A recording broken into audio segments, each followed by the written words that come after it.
And that's a wrap. Season 2 of the Fallout show has officially finished filming. Last week, several actors from the series put photos on Instagram celebrating the end of filming for Season 2. Walton Goggins even posted a video of him taking off his ghoul makeup, and then things started to happen all at once. Amazon Prime gave us a release date for Season 2, and it's December of this year, 2025. There's still a lot we don't know. We don't know what day in December. We don't know if they're going to release it episode by episode or all at once like they did with Season 1. But considering I thought we weren't going to see Season 2 until 2026, this is great news. And even better, Amazon Prime confirmed that Season 3 has already been greenlit. It's clear the producers had a long vision for the story they wanted to tell with the Fallout show. We learned from an interview with Aaron Moten that the end of the story has already been figured out, and it's going to happen somewhere around Season 5 or 6. When I signed on to do the series, that we would have a starting point, and they gave me the end point. And that end point hasn't changed, but it is Season 5, 6. And due to the success of Season 1, Amazon has put a lot of faith in Kilter Films. I hope Season 2 is just as good as Season 1, if not better, and that they get to finish telling the story they want to tell. They also released a very short teaser of Season 2 that doesn't show us much, certainly nothing much more than we've already discovered. At the end of the teaser, we get a wide shot of the Ghoul, Lucy, and Dogmeat walking towards the ruins of New Vegas. We see the Lucky 38 off in the distance, and since it's on the right-hand side of the town, we can tell that they're arriving from the south. At the beginning of the teaser, we see Cooper Howard doing a bunch of advertisements for a variety of companies that he just doesn't really want to deal with. He tells his agent that he doesn't want to be doing promos for Vault-Tec anymore. You said you'd get me out of this. I tried, but Vault-Tec basically owns the world. Which makes sense after we understand what he discovered about Vault-Tec at the end of Season 1. What's interesting is that apparently after discovering that, he went right back to work. Whatever downfall happened to Cooper Howard that had him doing children's parties to afford alimony when the bombs dropped in 2077 clearly took a while to happen. Perhaps that story won't be fully told until the end of Season 5 or 6. He's in Vault 4, or a mock-up of Vault 4, but what's interesting is that there's also the Lucky 38 sign inside the vault. So Vault-Tec was doing advertisements in conjunction with Mr. House and his Lucky 38 casino. We'll learn as much when Cooper does an advertisement for the Lucky 38 towards the end of that segment. Christmas is a time for family. It's also a time to party your asses off at the Lucky 38 Resort and Casino. Why is House working so closely with Vault-Tec? I guess we'll have to watch to find out. He does a Nuka-Cola advertisement, clearly feeling awkward and uncomfortable doing so. And then he does an advertisement for Atomic Sunscreen. The joke, of course, being, why would you need sunscreen if you're going to live in an underground vault? The first part of the teaser has a fast pacing, it's edited really quickly, and I can't imagine how it would be worked into the actual show. So I don't think those advertisements are part of the show. I got the impression that they were made specifically for this teaser. Therefore, I'm not sure exactly what sort of lore conclusions we can make from them. But what clearly is taken directly from the show is the big pan-out of New Vegas that we see at the end of the teaser. Since my last video on Fallout spoilers and leaks, there have been a few big ones. And we're gonna go over them now, so spoiler alert, turn back now if you don't want anything spoiled for you. Which leads us to what is probably the biggest question I've been asked about Season 2. If, as we learned from my last couple of videos on the topic, it takes place in New Vegas, will we see Caesar's Legion? And the answer is, drumroll please, yes! Last month, fans captured images of actors on set dressed up as legionaries. And they're in the full kit. High school football uniforms converted into a wastelander's vision of what the Roman Legion might have looked like. The uniforms we see in these leaked images are carbon copies of the uniforms we see legionaries wear during the events of Fallout New Vegas. So what does this mean from a lore perspective? Is this the end of the world? Does this mean the Legion has won? Well, no, it doesn't mean any of that. And honestly, this is something we would expect regardless of the ending. We already know from the events of Fallout New Vegas that Caesar dies. He either dies because the courier kills him, or he dies from cancer. If Caesar's Legion wins the battle for Hoover Dam, they conquer the Mojave, and Legate Lanius tells us that he has ambitions to go further west. Perhaps in time I will be granted the honor of conquering the land known as California. But for now, we rest. But during the events of the show, we don't see any legionaries in California during Season 1, which gives me the impression that maybe the Legion didn't win. That said, even if they had won, the Legion was doomed to fall apart without the leadership of Caesar. As Joshua Graham tells us, the Legion exists due to the cult of personality surrounding Caesar himself. I think only Caesar can lead the Legion. I've never met anyone who could take his place. I couldn't. No. The Legion dies with Caesar. What follows now are just the last steps of a man who does not yet realize that he's walking dead. And as Ulysses tells us, since the Legion is a slave economy, they can only be successful as long as there are slaves to conquer. When they conquer everything, they have nothing left to conquer, and so their society is doomed to crumble. When the Legion reaches the sea, it will turn on itself and die. Even if the Legion had been annihilated at Hoover Dam by the NCR, I don't think we have any reason to believe that they could have been completely purged from the Mojave. All we have to do is take a look at the Great Khans, a raider gang that the NCR has been trying to stamp out since the events of Fallout 2. Despite losing to the NCR time and time again during the events of Fallout New Vegas, we still find their presence. And if the NCR wins at the second Battle of Hoover Dam, there will be legionary survivors, and all this does is add them to the growing number of enemies that the NCR has. The NCR now has to tackle the Great Khans, the Vipers, the Powder Gangers, the Gangs of Vegas, and now the Legion? Even if the NCR was able to completely wipe out every single member of Caesar's Legion from the Mojave, we have to remember that Caesar's Legion was an empire. It was comprised of 86 other conquered tribes from Colorado, Utah, Arizona. Caesar's army in the Mojave wasn't the full representation of the Legion. Even if they were all killed, other legionaries, other members of Caesar's Legion, could have crept into the Mojave from the rest of his empire to the east. Seeing legionaries on the set of Season 2 of the Fallout show doesn't mean that Caesar's Legion won during the events of Fallout New Vegas. It honestly doesn't tell us much. It just tells us that the Legion still exists in some form during the events of Season 2, which is honestly what I would expect. And there were leaked images of NCR soldiers. And it looks like something we would see right out of Camp Forlorn Hope. The NCR soldiers are wearing the uniform and garb of soldiers, walking the grounds of Camp McCarran and taking their leave on the Vegas Strip. Their choice to copy the uniforms of NCR and Legion soldiers as we see them in New Vegas instead of elaborating on them and making them something completely different is so refreshing. And it really encourages me and makes me hopeful that they're gonna get the lore of Season 2 right. Both the Legionary soldiers and the NCR soldiers are exploring the ruins of the Mojave, covered in all sorts of familiar graffiti. Drop chems, not bombs. Advertisements for Blamco mac and cheese. Fight apathy, or don't. Brand advertising and graffiti phrases we find all over the Mojave. But what most surprised me from these images was a series of shots of vault dwellers apparently on an above-ground expedition. They left the vault, or at least some of them did. Taking a closer look at the vault suits on display, most of them are emblazoned with 31? All but one.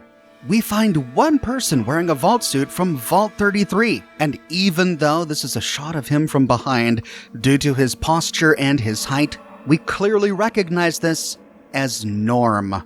At the end of Season 1, Norm broke into Vault 31 and discovered that the residents of Vault 31 were all cryogenically frozen. Former Vault-Tec junior executives, part of the Buds program. Upon turning around to leave, Bud Askins closed the door and told Norm that now he knew too much. Well, it was great meeting you. I actually have to get back home. You can't go home, son of Hank. Not with what you've learned. So you're just gonna keep me here? Just until we're all ready to go to the surface. From these photographs, I get the impression that the cryogenically frozen Vault-Tec Junior executives have been released from their pods by Bud, and for some unknown reason, they went above ground on an expedition and took Norm with them. From here on, we can only speculate as to what happened inside Vault 31. Did Bud Askins release them from the pods, or did Norm somehow outwit Bud and to get the other residents released so that Bud could no longer keep him prisoner? We don't know. We'll have to watch Season 2 to find out.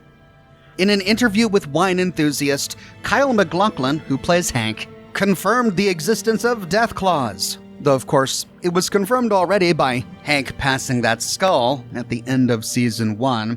But if that wasn't enough, we actually got a picture of one. In the middle of the Vegas Strip, right outside the Lucky 38, close to where we saw those claw marks on the door, we see a death claw. But what's most intriguing about this image is the suit of armor standing next to the death claw. It looks like power armor, and yet at the same time, it doesn't look like power armor. What is this? It's hard to see the details from this distance, but thankfully, we got a close-up shot leaked. It's a suit of hitherto unknown of power armor emblazoned with NCR logos.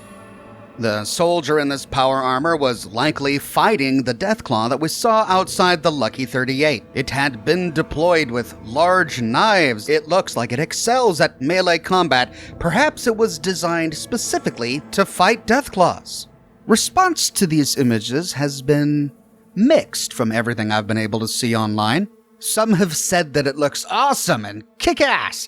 Others have said that it looks kind of goofy.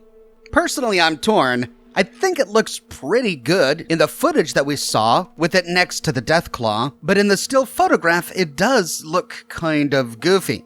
I'm not sure if that's due to the camera angle or if it was a suit in production and not complete or what. But I'm more interested in the lore implications of this.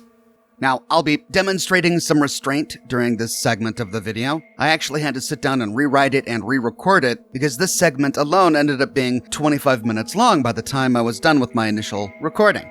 So I'm going to break this down into two major themes. The first is what's the likelihood that the NCR was capable of producing their own line of power armor?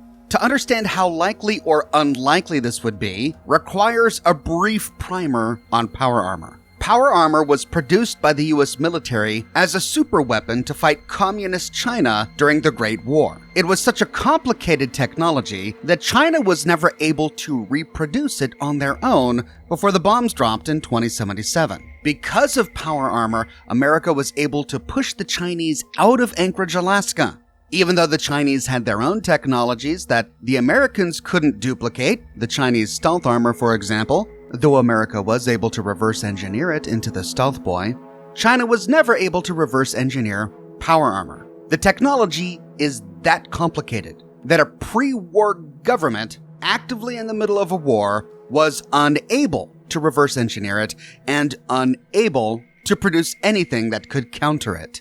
The pre-war suits of power armor include the T-51, the T-45, the T-60 developed after Anchorage, and the X-01, which was an experimental suit that was never actually issued to troops. After the war, after America crumbled, only the Enclave was able to produce their own new suits of power armor. And this is because the Enclave was comprised of the remnants of pre-war America's government. They survived the apocalypse in their bunkers and labs and oil rigs spread across America. And over 100 years after the apocalypse, during the events of Fallout 2, we see them using their own unique style of power armor called the Advanced Power Armor, which was inspired by the experimental X-01 that pre-war America produced but never issued to troops. After the apocalypse, the Enclave produced the X-02 suit of power armor and the Hellfire power armor. Besides the Enclave, no other faction in the Wasteland after the bombs dropped was ever able to produce their own brand new line of power armor. I say all of this to demonstrate exactly how complicated achieving this feat would be. Not even the Brotherhood of Steel, whose sole purpose is to hoard advanced technology, was ever able to create their own new suits of power armor. Some fans suggest that Maxon's Brotherhood of Steel was able to produce suits of the T-60, but that's not true. There's no evidence from Fallout 4 that they ever could produce power armor, and though some have suggested that Dance claims that they have, I don't recall him ever saying that, and I even searched a text file of every scrap of dialogue he can say in the game, looking for such a statement, and he never says that. During the events of Fallout 76, we learned that they drafted plans for the Ultrasight power armor, but after losing contact with Elizabeth Taggarty, they were never able to bring it into production. Modifying power armor is easy. Every Wastelander can modify power armor. Even raiders weld rebar and pieces of scrap metal to power armor frames to create their own raider power armor, which pales in comparison to all of the pre-war suits of power armor. But what we see here isn't a modification. This doesn't resemble any known suit of power armor. It's completely new and unique. This would necessitate a production line that is pretty impressive. They would have to source the raw materials, have the infrastructure in place to process the raw materials into usable parts. Not to mention having the scientific and engineering talent necessary to produce plans for their own suits of power armor, creating a production line, mass producing these suits for their soldiers. It's a huge feat to achieve. But is it impossible to achieve? The answer to that question really depends upon the state of the NCR after the destruction of Shady Sands, and we don't really know the answer to that question. Perhaps the destruction of Shady Sands scared the NCR to such an extent that they felt that they had to produce their own line of power armor. But if that were the case, why wouldn't they feel the need to create their own line of power armor to secure the Hoover Dam during the events of Fallout New Vegas? They used power armor in New Vegas, but they were all T-45 suits. We see NCR soldiers guarding the dam, but not in a unique suit of NCR power armor. The NCR is one of the strongest and most capable factions on the West Coast in all of Fallout lore, as it apparently still exists after the destruction of Shady Sands. If there was ever a faction aside from the Enclave that could produce its own suit of power armor, it would be the NCR. I think it would be ridiculous for the Legion to have their own suit of power armor, for the followers of the Apocalypse to have their own suit, even for the Minutemen to have their own colonial-inspired suit of power armor. But the NCR? I think it might be possible for them to achieve this. Now lastly, we gotta talk about the way the helmet looks. It looks like somebody saw that the NCR Rangers have a distinct-looking Ranger armor and thought, well, I guess we'll iterate on that and create a suit of power armor that looks like that. Because that's what we have here. We have a helmet that looks a lot like the Ranger armor from Fallout New Vegas. The problem is that the Ranger armor has its own unique lore. The Ranger armor wasn't created and manufactured by the NCR for their Rangers. It, like power armor, was pre-war technology.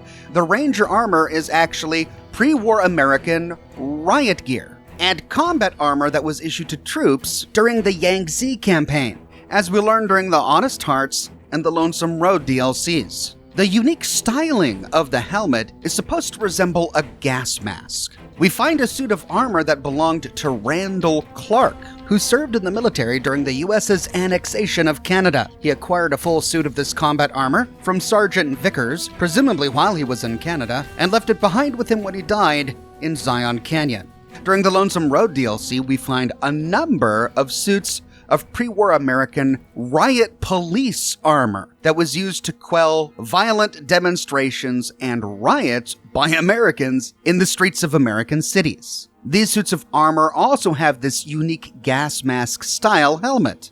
We get the impression from the lore of the game that the NCR Rangers cobbled together their unique style of armor by salvaging pieces of pre-war American combat armor and riot gear.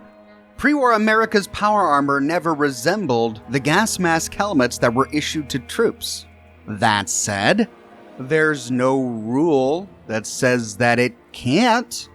Whoever designed this power armor clearly saw pre-war America's riot gear as now a symbol of the NCR.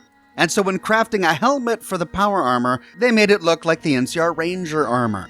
If I were creating a new suit of power armor for the NCR, I personally wouldn't have made it so on the nose when it comes to resembling the NCR Ranger Armor. But it's not outside the realm of possibility.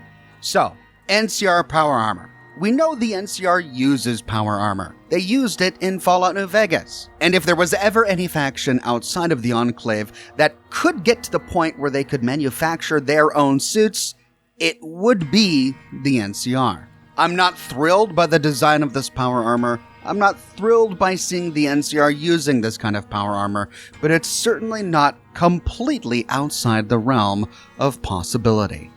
My question is, if the government is still so intact that they're able to arm their forces with such advanced technology, why would they have abandoned Shady Sands for over a decade? Shady Sands was destroyed by Hank MacLachlan. Clearly the NCR has survived. Why didn't they take back Shady Sands? Why didn't they support Moldaver at the Griffin Observatory? The existence of the NCR being as powerful as apparently they are brings up a lot of these questions that I'm really hoping Season 2 will answer. And that's where we're at. We'll probably get more leaks and teasers as we get close to the release of Season 2 in December, and at that time I'll be sure to cover everything new, but for now this is probably all we're going to know until then. Have these new photographs excited you for Season 2? Are you thrilled that the NCR isn't dead? Are you excited that the Legion is going to make an appearance? What are your thoughts on the unique NCR Power Armor?